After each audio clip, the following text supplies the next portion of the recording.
That's how many texts I've sent to Becky. Who thinks Becky has sent less texts back? Yeah. Yes. No. Less? Who thinks Becky sent more texts? Son off the lot of you. Of course. So, next one is the phrase, can you or could you? I thought, yeah, everyone knows I'm pretty under the thumb. If anything's going to illustrate it, it's these texts. So here are a couple of examples. Can you, from Becky to me actually, can you please log into my fantasy football team, put the Aguero back in, hold out and put Given in as goalie? That's when you know you've got a keeper.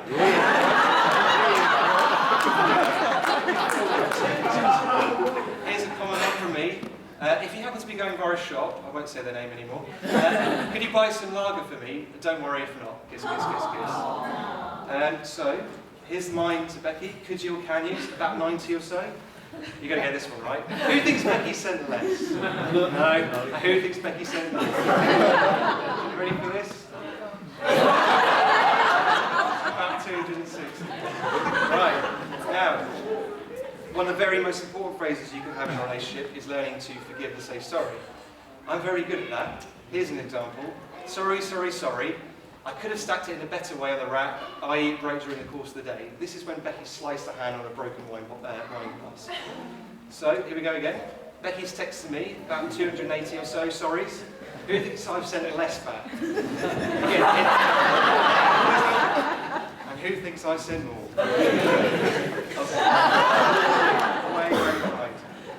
And now, a very cheesy end. I actually thought I'd search this one out as well. I love yous, there's no quiz here, but I was pretty amazed at this, which is why I've included it. About even. Which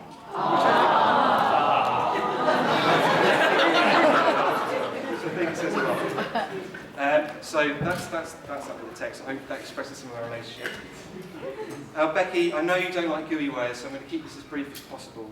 When I thought about how much you mean to me and what you mean to everybody else, I realised that your bridesmaids list could have gone on and on and on. You could have added so many more people to it if you could have had the chance to.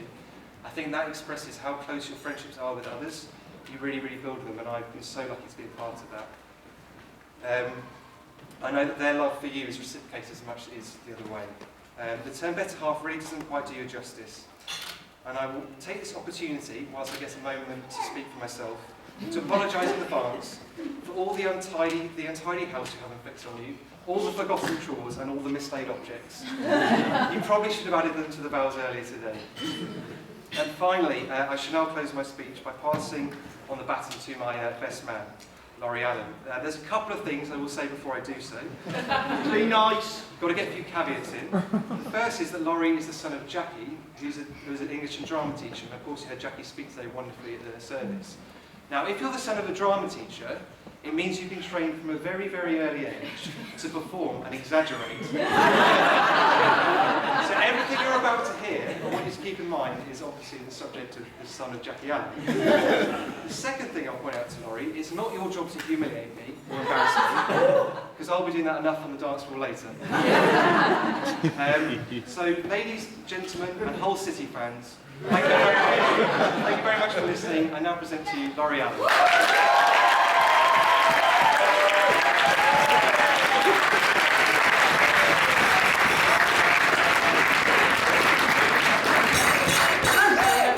Told me how to switch it over to the next slide.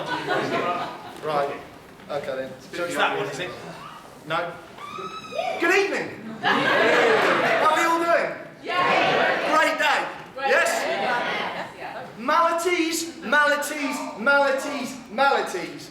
Now we have the formalities. Let's get on with it, shall we?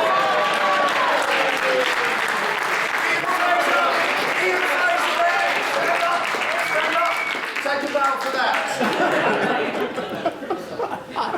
I still haven't got it onto the next slide yet. So, here we have a picture of Luke. If you buy him not a bottle, a shot of Sambuca tonight, this is what he will do. Just about half an hour ago, I was having a chat with my dad. There he is. Wake up, Dad, please. And he said to me, son, marriage is like a pack of cards. All you need in the beginning is 2 hearts and a diamond. But by the end, I'm afraid you're probably looking for a club and a spade. Can I just ask you? More? Right, could I ask you all to take a stand, please? You're very obedient, aren't you? Now, could I ask all of the women in the room, please, to hold your hands out like this? No, we're not doing YMCA, people. And all the gentlemen in the room, including the Hull City fans, hold your hands together, please. Right, hang on. Hold it, hold it. Right, let me take a snap of you. Keep holding it. Oh no, the camera doesn't work. Hang on. Got it? Right, please take a seat. Now, unbeknown to you, you've just done me a great favour. Because, without you knowing, you've just given me evidence to say that I got a standing ovation no matter how badly this speech went.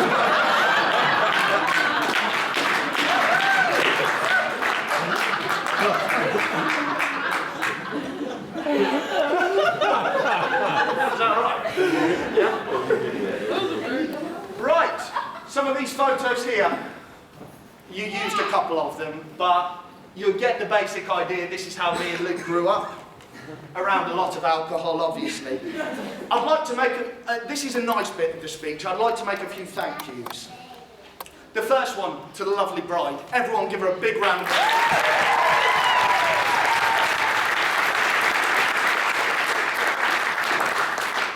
To Becky Barlow. Thank you for being an absolutely amazing bride, for looking absolutely beautiful, and for agreeing to take care of this for the rest of your life. Thank you. To the amazing bridesmaids, thank you for being a great support for Becky throughout the wedding preparations and for also looking absolutely beautiful.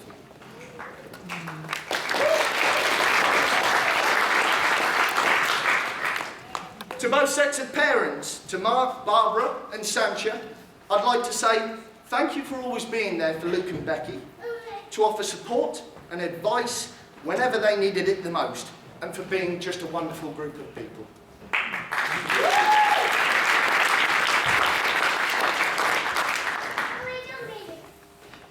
To all the extended family and friends, thank you for coming to celebrate an absolutely, truly fantastic day.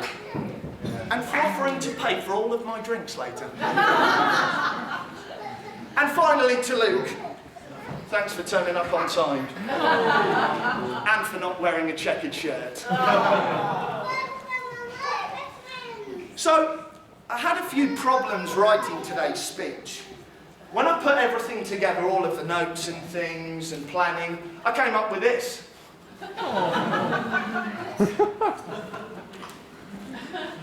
And after a bit of tweaking, I thought I'd get that amount of paperwork down, but somehow I ended up with this. Right, I think I'm going to go with this one, even though I don't agree with it. So, how do I describe the groom that's standing in front of me or sitting in front of me? Handsome. Yeah. Adventurous. Yeah. Hang on, I missed a page. Charming. Yeah.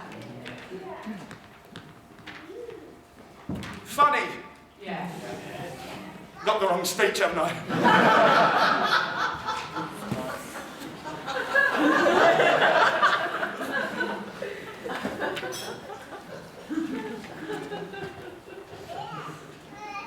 So, I'm in front of the judge and the jury today, and Luke's put me on a bit of a trial. But I think if I do a good job today, then Luke's going to let me be the best man at his next wedding.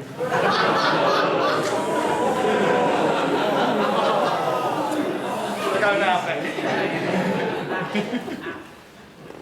So, Luke asked me not to mention any of the dreaded exits. But then I thought, probably only cut the speech down by about 3 seconds. But no, seriously, I've invited them all today. And I'd like each and every one of them to come up here and to pass Luke's flat key back, because you'll no longer be needing it. So up you come.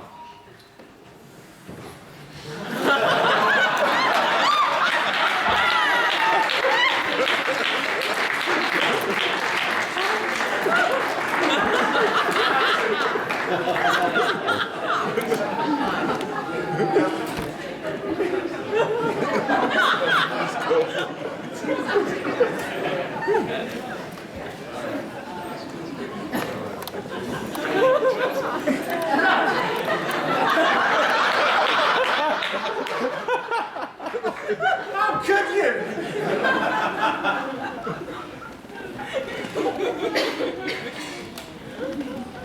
Right then, all of these people obviously are not Luke's exes, so these are the guys that attended, other than my father. I still can't believe you. All of these guys that stood up here and came to give the key over are the ones that attended the stag do. Big round of applause for those guys. Absolutely. So, on the note of the stag, we went to Krakow in Poland. We had an absolutely amazing weekend, memories that I'll never forget. I've got two of my favourite memories that I'd like to show you now. The first one, hopefully if I've done the right editing, is a bit of a video.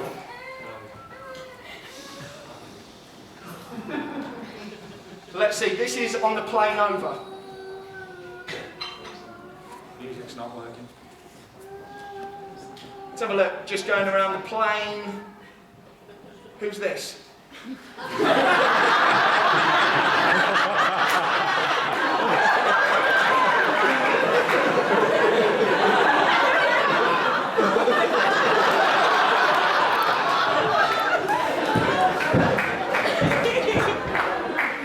Now, they say that a picture tells 1,000 words.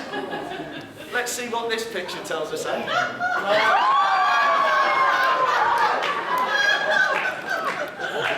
Look, could you just stand up a second for me and just give us that pose?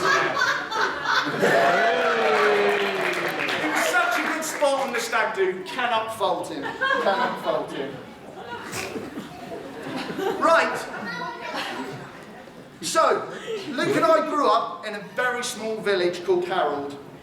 When Luke was very young, he was the football captain and the teacher's pet. Needless to say, I didn't really like him very much. However, our love for football did bring us together. One of my favourite memories of Luke was actually a story, and it involves this side of the picture here, with the egg and the castaway picture of Wilson as well. Now, there used to be a village bully called Luke Wilson, and he was dreadful, obviously, and we always used to sort of figure out ways of getting him back for being a pain to all of the young kids.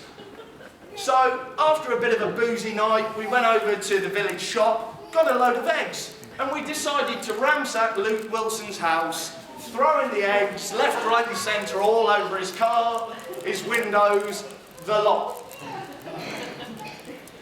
Now we got caught, didn't we? And a couple of others in here as well, Casper and Luke. I wasn't there!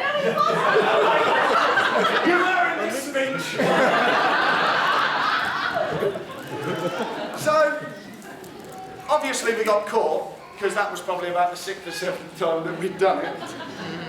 And as soon as they struck legal ideas on us, and the thought of us actually going into a police car, Luke said to one of the parents, "I can't possibly get a criminal record, I've got to go to Cambridge University."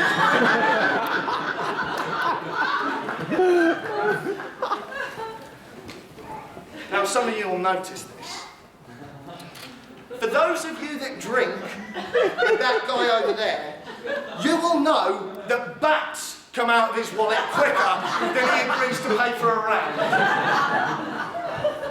In fact, I think I have the picture of the first time that Luke Seamus Barlow bought a round, and it's right here. There's about 15 of us there and you only put in £10. Unbelievable. Right, we're going to go on to dance moves now. Yep, yes we are. One word, criminal. Let's have a look, shall we? This is Luke in Year 7.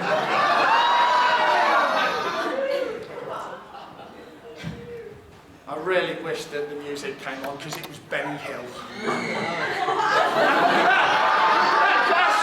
at that!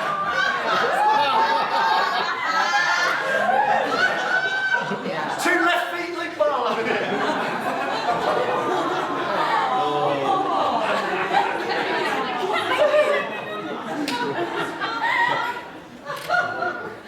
So what's this one? This is my favourite. He's just watching everyone. What do I do? What do I do?